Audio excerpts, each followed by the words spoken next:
Hey guys, today I want to talk about how to rank your book higher on Amazon.com and by extension get more sales and get more people seeing your book.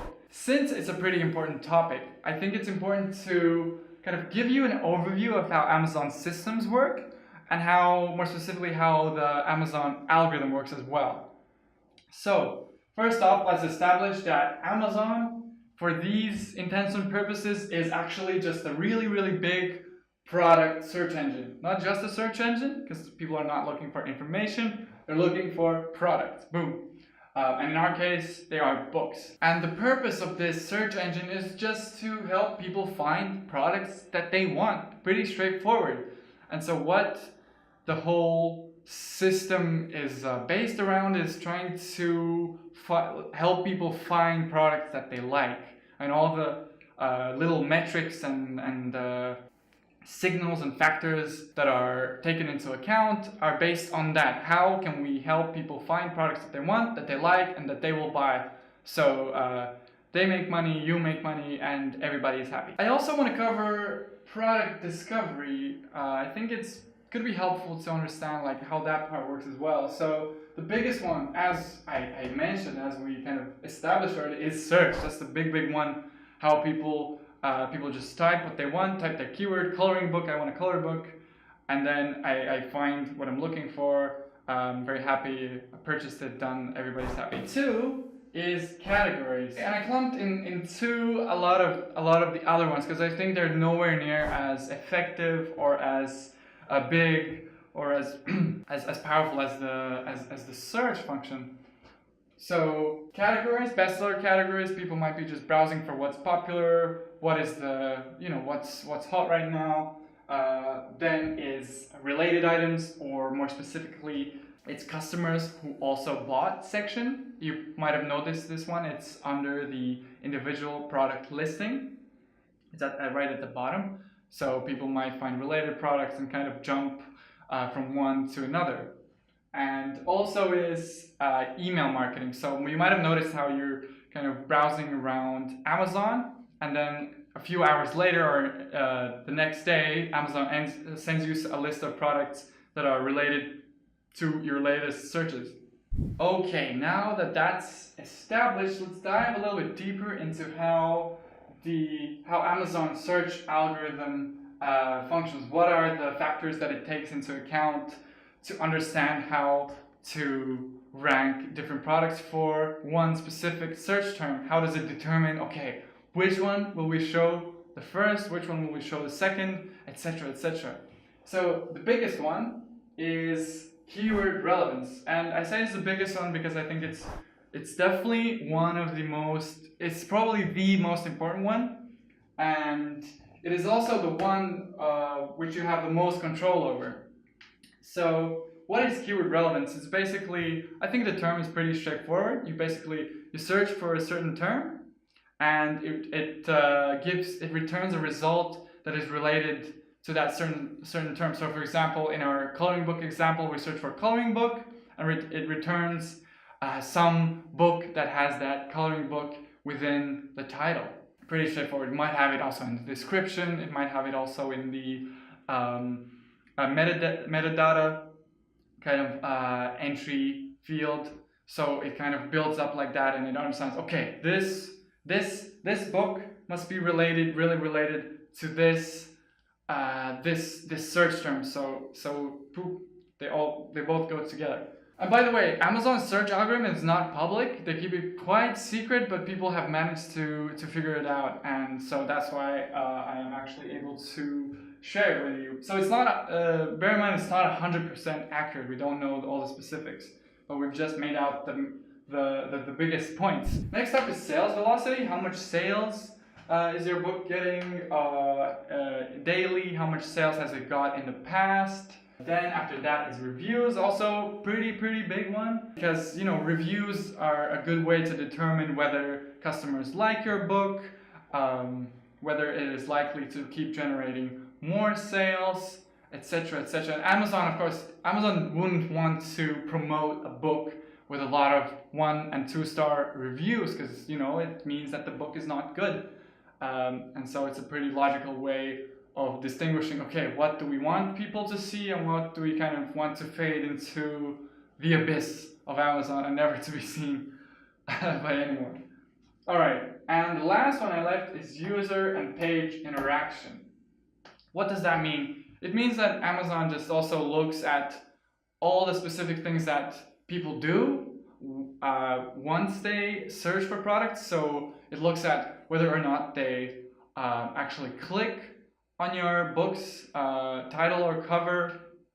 So what is the click-through rate? Like what is the ratio of how much people actually click on your book? So it's important to have a good cover, but I'll get into that a little later. Also, it looks at what the user does on your page. Does the user hang around on your page? Is the user interested? Or does the user actually like get a little maybe annoyed and just close the tab right away? And you know, this one isn't that much under your control, but what you can do is you can just make a product listing, a book listing that resonates with your audience, and that should take care of that one. All right, so now that that's covered, we've covered that system part. Now let's jump into some of the more actionable things that you can do to make your book rank higher. We're kind of flipping that to another side, kind of seeing it from another angle, what we just talked about. So first off, as we discussed, keywords, big one. So include the big keywords in your title. I recommend spending quite a bit of amount on researching the keywords, because this is like truly can make it or break it in some cases. So include at least one powerful keyword in your title. But do it, I recommend that you do it in kind of like a smart, eloquent way. Don't spam your title box with just a bunch of keywords until you've maxed out the character limit. That is, you most likely will get the Amazon slap if you try to do that. So something definitely I do not recommend you to do. Also, yeah, well, title and subtitle, I kind of view that as one, but of course it's different. But yeah, this is where the keywords will have the most weight. The algorithm will see, okay, if the keyword is in title, it definitely must be related to the keyword that the person is searching for. Well, there's also the author field, but don't really recommend putting any keywords there, but still, it kind of takes that into account quite heavily. Next up, we have the metadata. What that is basically, if you've ever published a book, you've seen that the keyword input field where you can choose 7 keywords. So again, really recommend on maxing out every single keyword. So as many as you can put them. So that's 7, unless something has changed recently or after the time I'm making this video. So yeah, 7 keywords here, and then also include nicely and in a kind of aligned way, include keywords in your description. That's also something I highly recommend. Description allows for many keywords because, you know, it's such a large amount of text that you can put in there, so be smart with it. Include some nice keywords. I definitely recommend that. Next up is reviews. What matters is the rating, how many stars, and how many of those reviews you have. And some tips that I can give you is I highly recommend that you put in a little paragraph at the end of your book or at the beginning, or perhaps even both, depending on what kind of stuff you're doing, what kind of book you're publishing. Put in a little paragraph asking people to review your book if they found it enjoyable. You can thank them. Thank you for choosing to buy and read my book. It means so much to me.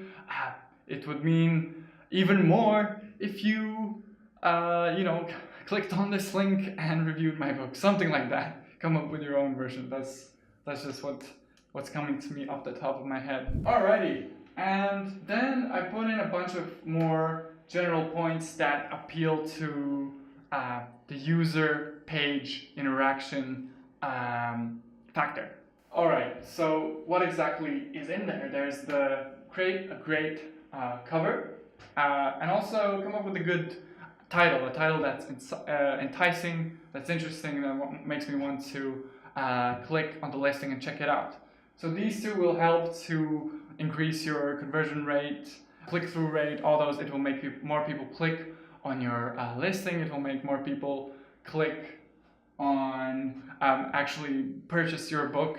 Also, as you can see here, I've included good description. Once again, why again is because if you have a good description, that means a lot of people will spend a little bit more time on your listing and probably will be more likely to actually buy your book, etc., etc. So again, it's important to not skip out on that.